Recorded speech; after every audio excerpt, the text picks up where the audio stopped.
আমরা পরিষ্কার করে বলতে চাই, নানান ধরনের ষড়যন্ত্র, নানান ধরনের উদ্যোগ আমরা দেখতে পাচ্ছি এবং এনসিপির যে কার্যক্রম আছে, এনসিপির কার্যক্রম পুরোপুরি ফ্যাসিস্ট এবং ফ্যাসিবাদ বিরোধী। এটা বাংলাদেশের সকলে জানে। বাংলাদেশের অভ্যুত্থান পরবর্তী বাংলাদেশে একটি নতুন রাজনৈতিক ধারা প্রতিষ্ঠা করার জন্য এনসিপির জন্ম হয়েছে এবং এনসিপি সেটা প্রতিষ্ঠা করার জন্যই কাজ করে যাচ্ছে।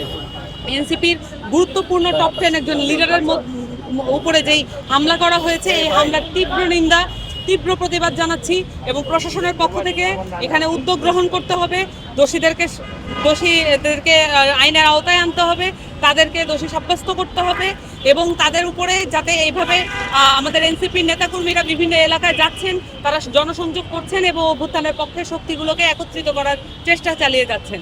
তাদের উপরে যে হামলা মামলা যেগুলো করা হচ্ছে সেগুলোর তীব্র নিন্দা জানাচ্ছি এবং সকলকে আহ্বান জানাচ্ছি এনসিপির সাথে থাকবেন এবং এনসিপি যেই কাজটা করে যাচ্ছে অভ্যুত্থানের সকলকে সাথে নিয়ে একটি নতুন বাংলাদেশ পুনর্গঠনের প্রশ্নে সকলকে সাথে নিয়ে এগিয়ে যাওয়ার, সেই কাজটাকে সকলকে একত্রিত হওয়ার আহ্বান জানাচ্ছি। সেই সাথে যারা এই পুনর্বাসনকে, এই যে পুনর্গঠনের যে প্রশ্নকে প্রশ্নবিদ্ধ করার জন্য বরঞ্চ আওয়ামী লীগকে পুনর্বাসন করার জন্য নানান রকমের প্রক্রিয়া চালু রেখেছেন, সেই প্রক্রিয়ার অংশ হিসেবে এই হামলাকে আমরা দেখতে চাইব।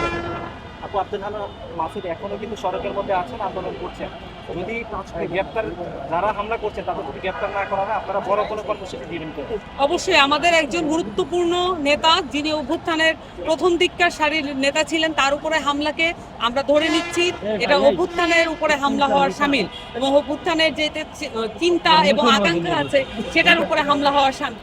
আমরা মনে করি যে একজন রাজনৈতিক ব্যক্তি, রাজনৈতিক তার পরিসরে তিনি তার স্বাধীন মতো রাজনৈতিক যে কর্মসূচি সেগুলো পালন করবেন, কিন্তু সেই স্বাধীন কর্মসূচিতে কেন একদল লোক হামলা করবে এবং সেটার কোনো বিচার কেন হবে না সেটা আমরা জানতে চাইব।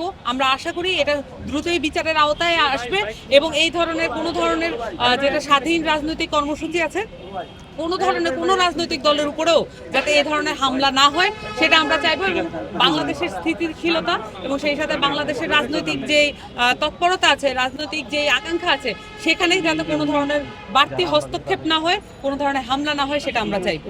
যদি আমরা দেখি বিভিন্ন ধরনের মন্ত্রণালয় যদি দেখি, সচিবালয় যদি দেখি, সেখানে বড় রাজনৈতিক দল বিএনপির এক ধরনের একচ্ছত্র আধিপত্য আছে। তারা বারবার বলছেন যে এই সরকার তাদের না, বলছেন যে এই সরকার শুধুমাত্র ছাত্রদের, কিন্তু আমরা দেখতে পাচ্ছি বিভিন্ন লেয়ারে তারা তাদের কর্মীরা, তাদের যে শুভানুধ্যায়ীরা এবং তাদের সাথে যারা চলেন তারা দিয়েই আসলে পুরো বাংলাদেশটা এই মুহূর্তে চলছে। তো আমরা এটা দেখেছি যে আমরা জানতে পেরেছি যে এই ধরনের সম্পৃক্ততা আছে। যদি এই ধরনের কোনো রাজনৈতিক সম্পৃক্ততা থাকে তাহলে সেটা খুঁজে বের করা হোক এবং সেটা উন্মুক্ত করা হোক। আমরা এরকম একটা প্রাথমিক খবর পেয়েছি, আমাদের একটা অভ্যন্তরীণ তদন্তও চলবে। সেই সাথে তো এটা একটা, যেহেতু এটা ফৌজদারি অপরাধের মধ্যে পড়ে, অবশ্যই এখানে আইন শৃঙ্খলা বাহিনী সেই জায়গাগুলোতে অবশ্যই হস্তক্ষেপ করবে।